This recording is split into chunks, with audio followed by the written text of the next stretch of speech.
Hey there, the topic of conversation for today is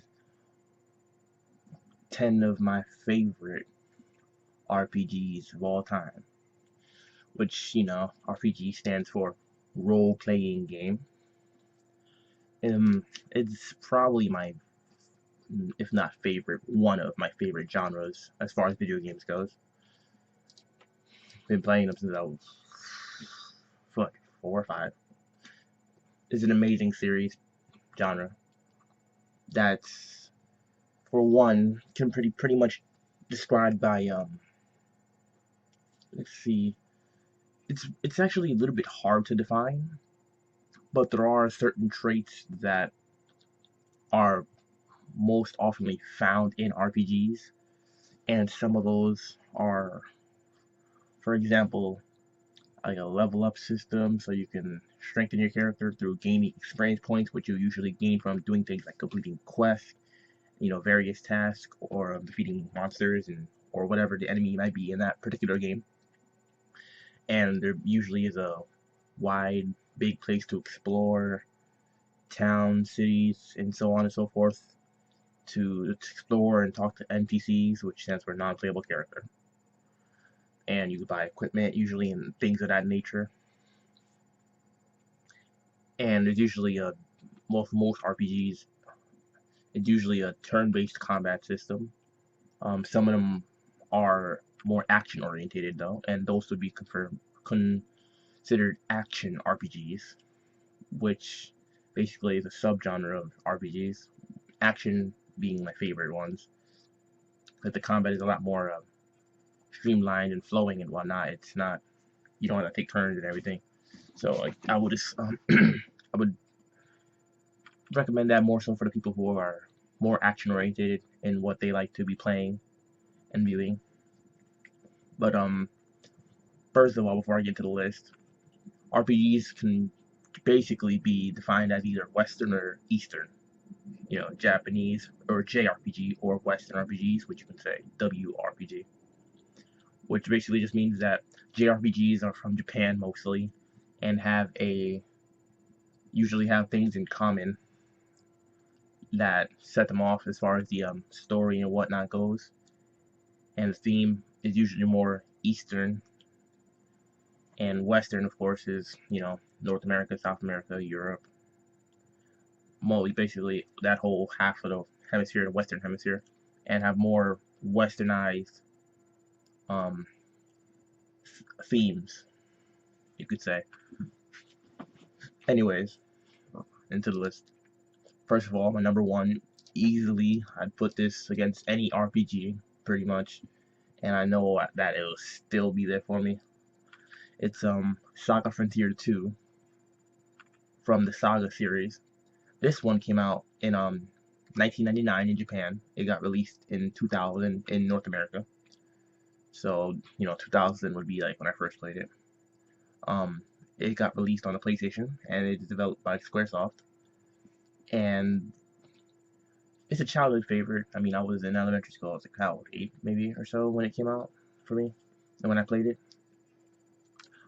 There's very few problems I actually have with the game, and the only thing really is that it's not long enough, I guess.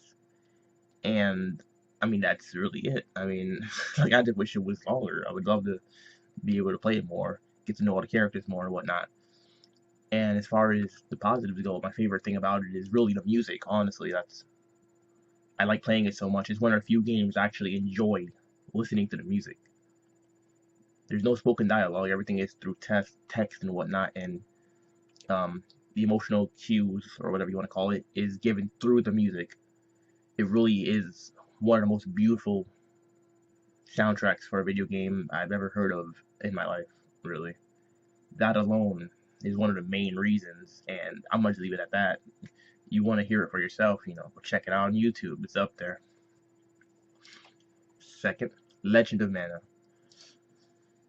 Once again developed by Squaresoft and released in 1999 in Japan, and came out 2000 for us, North America. Came out for the PlayStation. Same thing. Both these games came out the same year, pretty much.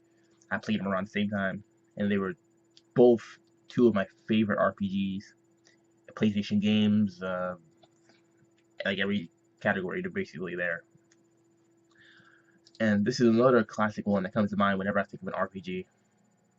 It's part of the Mana series, which is a pretty big JRPG series, mostly action, I believe. It's an action JRPG. It's not turn-based like Saga Frontier 2. That's really one of the main differences between them. Also, once again, it is the soundtrack and the combat system that keeps me entertained when playing this game. And also, I can't forget about the coloring. The whole color and everything is just so vibrant. It's like beautiful. It's like vivid. Makes you really just, it really immerses you into the story visually and sonically. And next, Mass Effect 2. Big difference between the previous two, as Mass Effect is a Western RPG, not Eastern. So there's a lot of differences, you know. It's mainly, of course, the one big difference is the way the characters are drawn between the two types. This one, however, was released in 2010, so it's the whole 10 years later, and it came out a year later for the PS3, so 2011. I played it on the Xbox 360. It's the second one in the Mass Effect series, of course, and my favorite of the series. Basically improved on the problems that Part 1 had, and is one of those rare cases where almost everyone will like the sequel more so than the first, which doesn't happen often, even in video games. But it's basically a third-person shooter mixed with RPG, and it's just like it's incredible. The characters, the combat system. The combat system is improved over Part 1. The characters are very interesting. They really seem like people you actually want to like meet. Like, oh, these characters are just like crazy. What? You know what I mean? But I like the game so much. I beat it twice back to back. Like over the course of 3 or 4 days, I beat it twice. Like just played it all day, and I was just so like intrigued by it. And there's a lot of choices you make. Like throughout the first game, they can go over to the second, and then once the second, go to the third. So there's a lot of different choices you can make, and you want to see how things, you know, could go, and what characters you can keep alive, and which ones you can't, and whatnot. So it's really interesting. Um, that's typical RPG things like classes, skill trees, you know, making the different decisions that can change your relationship with the characters and what happens and everything. Great game overall. Even better than the third one, in my opinion, and a lot of other fans of the series. Moving right along though, for Kingdom Hearts, the first one, not part two. This one's for PS2. It was also developed by Square, like a lot of RPGs developed by Square. It's basically their niche. They're good at it. I can't make that up. This one came out in 2002. It came out a year or so after the PS2 came out. So it was one of those really titles that really drove the console to get as many sales as it did and become such a successful console overall. One of the first RPGs for PS2 that I've actually played, and it is a classic. It has a very strong, loyal fan base. And it was one of the first games I've ever seen, or probably the first that ever mixed characters, crossover characters like it did. Disney characters and characters from Square together in one game. Worlds from Final Fantasy and characters, and worlds from Disney and characters combined just made it. It was just really crazy of a concept, especially to think of as a child. And the combat system, once again, it wasn't a turn-based RPG. It was action, which of course is my preferred usually. Okay, 5. Persona 4 Golden. This is for the PS Vita. It is a remake of the original Persona 4, which came out for PS2. um years ago. But the remake adds on. I never played the original, but I've read the difference between them, and the remake did its thing. It came out in 2012 and is one of my favorite PS Vita games that I have put many hours into it. And it's part of the Persona series, which is a sub-series from the Shin Megami Tensei series, which is the overarching series that started, that Persona branched off of, and then Persona branched off to have some spin-off games as well. Never played any Shin Megami games, but I've heard they're pretty popular, at least in Japan. Um, Moving on, 6, Kingdom Hearts 2 by Square Enix. So pretty much this is one of the most popular games for the PS2. One of the most popular RPGs, JRPGs, ARPGs. Like, it's just a very extremely popular game. Some people say it was better than the first one. Um, to me, it's very close. I would rank the first one higher just based off the fact that it is what started the series. But as far as the gameplay goes, most things are the same. Um, there might have been some slight improvements, such as the combat, and they introduced some new worlds and characters. And the story just continues from part one. It's a basically direct continuation, but not counting all the games that happened in between. Like there was a game in between 1 and 2, and there's a game in between that, and there's a prequel. And but just going based off this one, it is good, very good. I am so glad I actually got a chance to play it. It just goes to show you that crossovers like this do indeed sometimes work, and that they should be attempted things like this maybe a little more often. See what happens. Next, Pokemon Red slash Blue, or whatever you want to consider it. Red and Blue were the first Pokemon series that hit um and did as well as they did. They were the first ones to come to North America. They were released in Japan originally in 1996. Came to North America in 1998. It was one of my first games I got for the Game Boy Color. I mean, hell, when the game came out, I was like 6 or so. It was amazing, and like even as a child, I was just like, wow, this is crazy. I get to catch Pokemon, and it's a really nostalgic feeling. Like even thinking about it now, um, I can't even remember how many hours I've spent just playing. I have Pokemon Red, of course, obviously. So I never played Blue, but I did have a friend who had it. They're basically the same. Only difference between them is the colors and the Pokemon that are in them. And that's about it. That's why I put both, of course, since they were released at the same time and whatnot. Plot is the same, so you know. And I think everyone already knows what Pokemon is about, so I don't even need to continue there. 8, Brave Fencer Musashi. This one might be the only one. No. This one might be one of the only 2 or 3 that no one actually knows. But it is one of my favorite PlayStation games, RPGs, once again, JRPGs, whatever category you want to put it in, is one of my favorite. Came out for the PlayStation in 1998. Developed by Square. Once again, Square makes the best RPGs in my opinion. Like 3 games so far have already been developed by Square. No, 4, 5 actually. If you count the merger of Square and Enix, for Kingdom Hearts 2 and whatnot. But anyways, it's it's just another game in the PlayStation's catalog that was a great RPG. I mean, part of the reason I liked it is that it's pretty funny.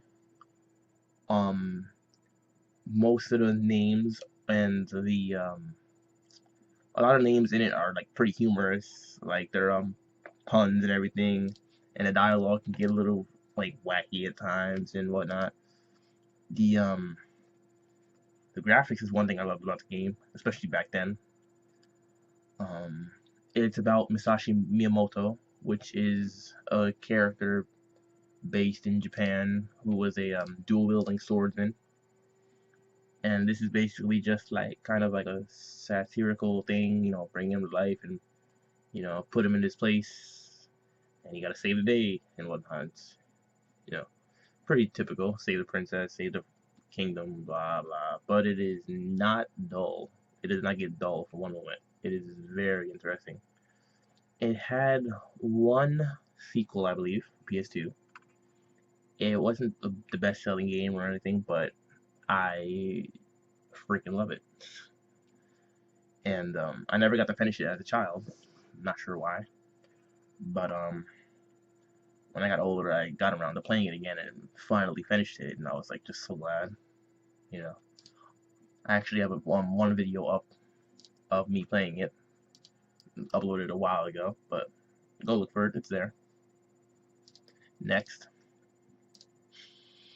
why yes, Memories of Celceta. This one was real simple as a list, but it's from a series I've really never heard of before until playing this one, and that was the interesting thing. It's developed by Nihon Falcom, apparently, and was released in 2012 in Japan. Came to North America in 2013, and it came out for the Vita and came out for Windows apparently. And I didn't know about the YS series, but apparently it's pretty popular, at least in Japan. At least in Japan.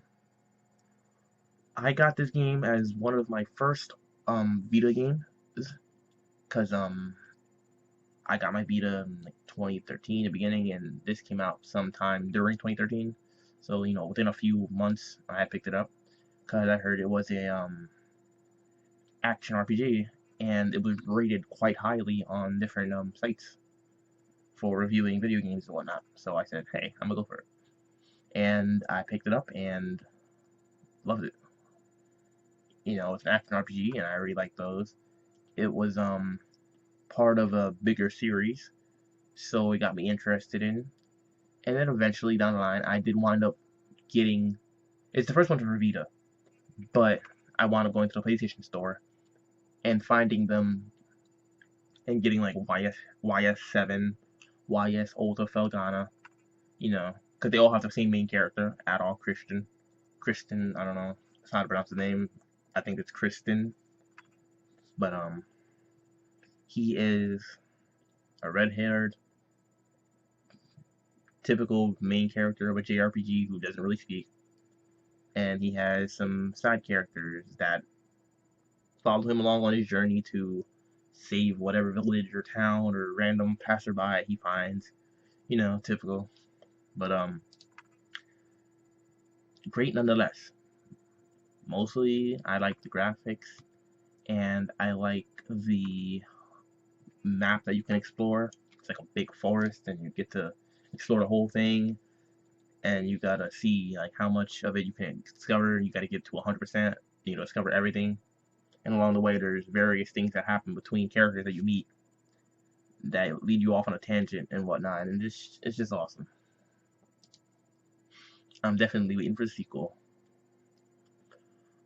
Last but not least is Final Fantasy X. Once again, developed by Square, released in 2001 for the PlayStation 2. And I know it might be crazy to seem that I only have one Final Fantasy game on my list, considering I do like the series for the most part. I mean, 7, 8, 9, 10, and a few of the spin-offs I've all played. And I've played like 4, I think, and 6. I don't know, I've played a lot of them, but my favorites were the ones for the PlayStation and PlayStation 2. This is my favorite of the Final Fantasy games. I didn't want to go put them all up there, so I picked my favorite from this series. 10, you play as, Titus, or whatever you want to call him.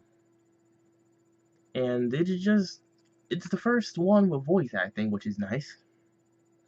It's a big step up from Final Fantasy 7, 8, and 9, the PlayStation ones. because it's the first one to voice acting. It's a major graphical improvement because now it's jumping from the PlayStation 1 to the PlayStation 2, which is one of the best jumps in graphics that I've seen. Um, Really, like that's my main thing about it is being able to like see the characters and relate to them more back then because you can actually see their facial expressions and hear the emotion in their voice, everything. It made it that much better.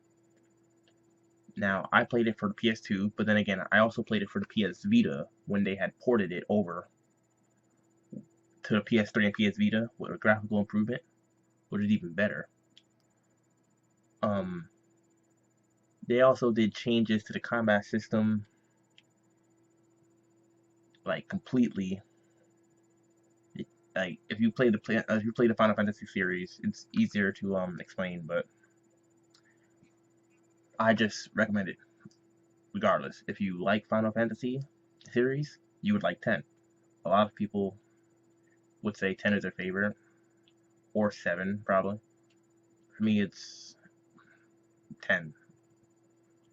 I mean, it's a close call, but hey, gotta go with it. Anyways, that was 10 of my favorite RPGs. I could easily add on like another 5 or so, but I'm not gonna go there. I've been talking too long already. So, as always, thanks for watching, and I hope you enjoyed it.